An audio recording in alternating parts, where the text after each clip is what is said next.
1996 সালে বাংলাদেশে প্রথম ইন্টারনেট সেবা চালু হয়। তারপর সেটি উন্নতির দিকে যেতে শুরু করে। 2G, 3G, 4G, at last 5Gও বাংলাদেশে চলে আসছে। তারপরেও কি বাংলাদেশের গ্রামগঞ্জের মানুষ ঠিকঠাক মতো ইন্টারনেট সেবা পাচ্ছে? উত্তরটা হচ্ছে না। আমরা সাধারণত এইসব টাওয়ার থেকেই নেটওয়ার্ক পেয়ে থাকি। আবার এইসব টাওয়ার থেকে একটু দূরে চলে গেলে ইন্টারনেট সিগন্যাল একদম দুর্বল হয়ে যায়, ফলে আমরা ঠিকঠাকভাবে ইন্টারনেট ইউজ করতে পারি না।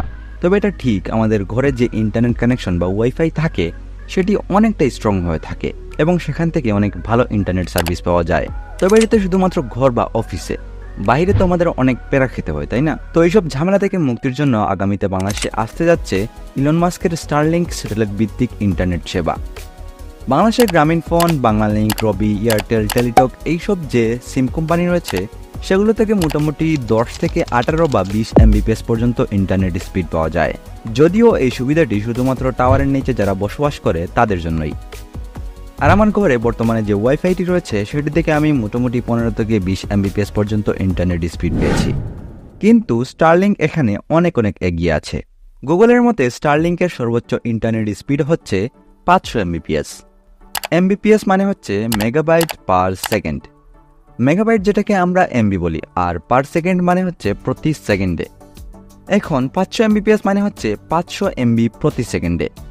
ধরেন আপনি একটি ওয়েবসাইট থেকে 500 MBর কোনো ফাইল ডাউনলোড করতে চান, আর আপনি স্টারলিংকের 500 Mbps স্পিডওয়ালা একটি ইন্টারনেট কানেকশন ব্যবহার করছেন, তাহলে আপনার ওই 500 MBর ফাইলটি ডাউনলোড হতে সময় নেবে মাত্র 1 সেকেন্ড। মানে 1 সেকেন্ডেই একটি 500 MBর ফাইল আপনি ডাউনলোড করে ফেলতে পারবেন। মানে ওই যে প্রতি সেকেন্ডে 500 MB ডাউনলোড করার সক্ষমতা রয়েছে স্টারলিংক ইন্টারনেট কানেকশনে। যদিও এই 500 Mbps আপনি পাবেন কিনা সেটি নির্ভর করে আপনি কত Mbps ওয়ালা প্যাকেজ নিচ্ছেন বা কোন জায়গায় বসবাস করছেন সেটির উপর। এতক্ষণ ভিডিও দেখার পর এটা তো ক্লিয়ার যে স্টারলিংক ইন্টারনেট কানেকশন অনেকটাই ভালো হতে চলেছে বাংলাদেশের জন্য। তবে স্টারলিংকের কিছু অসুবিধাও রয়েছে, সেটা একটু পরেই বলবো। আগে আসুন স্টারলিংকের সুবিধাগুলি সম্পর্কে জেনে আসা যাক।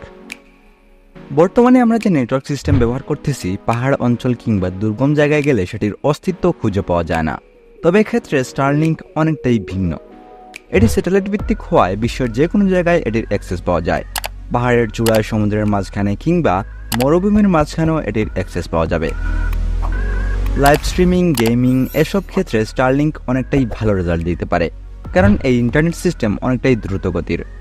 এতক্ষণ ভিডিও দেখার পর আশা করি আপনারা এই সম্পর্কে অবগত হয়ে গেছেন। আমরা সাধারণত কোনো ইন্টারনেট প্যাকেজ কিনলে সেটিতে একটি লিমিটেশন থাকে যে এই পর্যন্ত তুমি ডাটা ব্যবহার করতে পারবে, কিন্তু এই লিমিটেশন স্টারলিংক ইন্টারনেট সিস্টেমে নেই। যত খুশি তত পরিমাণ ডাটা ইউজ করা যায় স্টারলিংক ইন্টারনেট কানেকশন থেকে।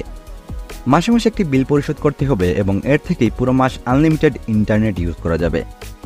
অত্যন্ত দ্রুতগতির ইন্টারনেট কানেকশন হওয়ায় এটিতে নিরবিচ্ছিন্ন লাইভ স্ট্রিমিং করা যায়, আর এটি যে কোনো প্রত্যন্ত গ্রামাঞ্চল থেকেও সম্ভব।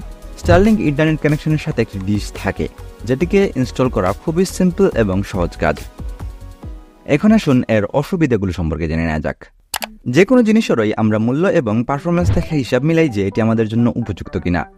এই হিসাব মিলাতে গেলে দেখা যায় স্টারলিংক ইন্টারনেট সেবা অনেকটাই এক্সপেন্সিভ। পৃথিবী থেকে স্যাটেলাইটের দূরত্ব অনেকটাই বেশি হওয়ায় স্টারলিংক ইন্টারনেট কানেকশনে আবহাওয়ার প্রভাব পড়তে পারে, যার কারণে লেটেন্সি কিংবা ইন্টারনেট কানেকশনে মাঝে মাঝে সমস্যা দেখা দিতে পারে। ব্যবহারকারীর আশেপাশে যদি কোনো বড় বিল্ডিং কিংবা গাছপালা থাকে তাহলেও ইন্টারনেট কানেকশনে হালকা লেটেন্সির দেখা মিলতে পারে। স্টারলিংকের ইন্টারনেট অ্যাক্সেস করতে হলে বাসার ছাদে কিংবা খোলামেলা জায়গায় একটি ডিশ স্থাপন করতে হবে। আমার কাছে মনে হয়েছে এটিও একটি প্যারা দেওয়ার মতো বিষয়। স্টারলিংকের যে ডিশ বা অ্যান্টেনা রয়েছে সেটিও অনেক এক্সপেন্সিভ এবং এটি ইনস্টল করতে কিছুটা ঝামেলা পোহাতে হয়। তো এই সুবিধা এবং অসুবিধাগুলোকে মাথায় রেখে স্টারলিংক আমাদের জন্য উপযুক্ত হবে কিনা। আমরা দিনের বেলা আমাদের কর্মস্থলে থাকি এবং দিন শেষে বাসায় ফিরি, আর কর্মস্থল এবং বাসাকেই টার্গেট করে তৈরি করা হয়েছে এই স্টারলিংক ইন্টারনেট সিস্টেম। অফিসে দেখা যায় একসাথে 10 থেকে 15 জন মানুষ কাজ করে থাকে, আর এই 10 থেকে 15 জন মানুষের যে ইন্টারনেট প্রয়োজন সেটা অনেক সময় ওয়াইফাই বা অন্যান্য ইন্টারনেট কানেকশনগুলো সাপ্লাই দিয়ে পেরে উঠতে পারে না। আবার যখন অফিসে অনেক ভারী সফটওয়্যার বা অনেক ওয়েবসাইট নিয়ে কাজ করা হয় তখন ইন্টারনেট কানেকশনে অনেক লেটেন্সি দেখা যায়, আর এই সমস্যাটি মূলত স্টারলিংক ইন্টারনেট কানেকশনে নেই। অনেক দ্রুতগতির হওয়ায় অনেক মানুষের চাপ একসাথে সামলাতে পারে স্টারলিংক। গ্রামাঞ্চল কিংবা ঘরবাড়িতেও অনেক মানুষের চাপ একসাথে সামলাতে পারে এটি। আর বিশেষ করে যারা ফ্রিল্যান্সিং করেন তাদের জন্য এটি অনেক ভালো কিছু হতে পারে। তাই আমি মনে করি যদি স্টারলিংক বাংলাদেশে আসে তাহলে এটি বাংলাদেশের মানুষের জন্য অনেক ভালো কিছু হতে চলেছে। এতে আপনার মতামত কি সেটা অবশ্যই কমেন্টে জানাবেন। আর পরবর্তীতে এরকম আরও ভিডিও পেতে নিচের সাবস্ক্রাইব বাটন বা ফলো বাটনে ক্লিক করতে অবশ্যই ভুলবেন না।